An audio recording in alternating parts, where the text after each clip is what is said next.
20 things, 15 minutes. It's pretty easy. Let's look at a way to cluster these. If you were to take your business plans, you've got a table of contents, right? How many items are in that table of contents? Maybe 15 or 20 items, very similar to this list.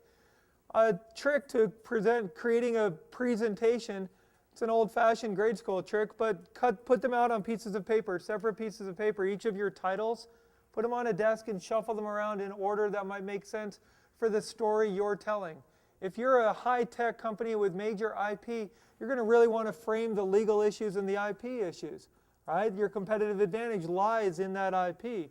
If you're not a high-tech company, you don't need that much of that story. So again, you can shuffle around the order of these 20 items for your venture. But those are the sorts of things investors need to know.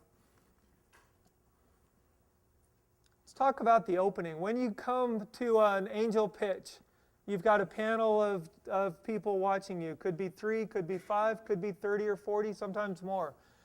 They're going to see X number of people in a given day, 5, 10, 15, 20 different pitches in a given morning or afternoon. Whenever they see you, they might be very tired. They might already have their eye on something else or look forward to something else. So what do you want to do? Get their attention right away. Your opening has to catch them. You can have your billboard slide, fine, but then you got to hook them. Those of you from the theater world, heck, all of you who watch movies, what happens in an action-adventure film? What's the first thing you watch in an action-adventure movie? Some big explosion scene, right? You got a bad guy, some innocent victim somewhere who's feeling a lot of pain, and some hero who's going to save the day, or not, as the case may be. What was it, a cliffhanger? Oh, whoops. I forgot to save the day. She fell. All right, but they capture our attention in the opening, and they lay out the stage on the stage all the characters. And you're going to want to do that in your opening. What's the problem? Who's got it? What's the pain they feel? How can you solve that problem? And who are you? And why are we here? Right? It's a profit deal. So in your opening, hook them and gesture to the deal. I like, because I can get pretty orderly at times in life, to have a goal slide. I'm here for these 3 reasons or for this 1 reason. And tell them up front, we're here to make a deal with you or to get to our next, past this screening panel, whatever your goal is. I also like an agenda slide. Short and quick. These are the 3 things or the 5 things we're going to cover. In an angel pitch, they pretty much know what you're going to talk about. But if you've juggled the order a little bit, tell them what the agenda is so that they can at least have a marker of what they're going to see that day. You guys as students know this pretty well. Is there anything to add to the idea of an opening?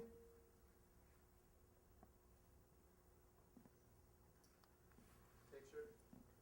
A picture of you as students?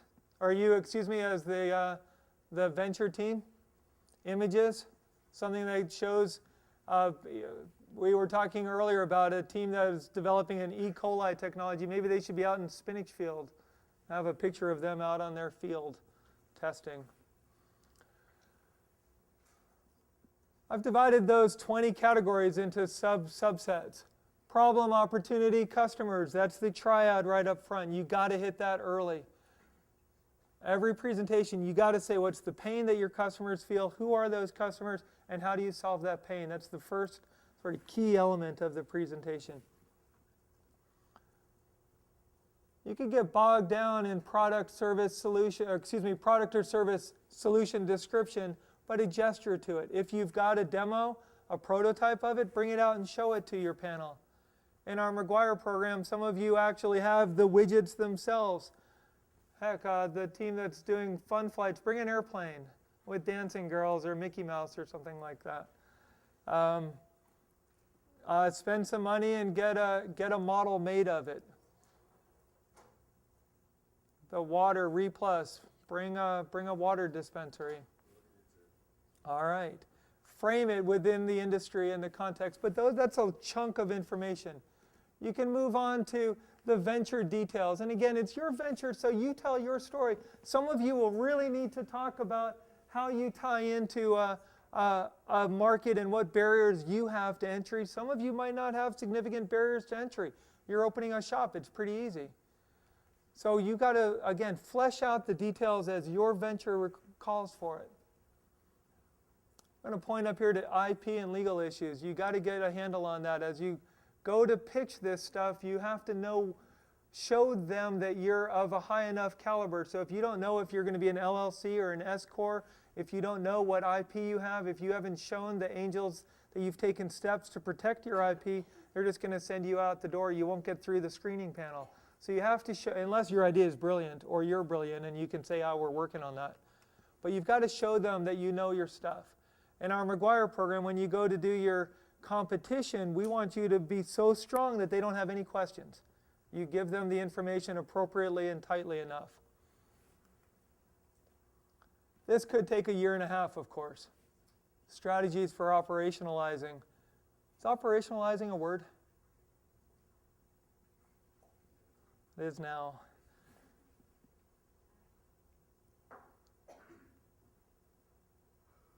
It's kind of hard to think out 5 years from now, well, who you need to hire, but you can certainly think of your first hires.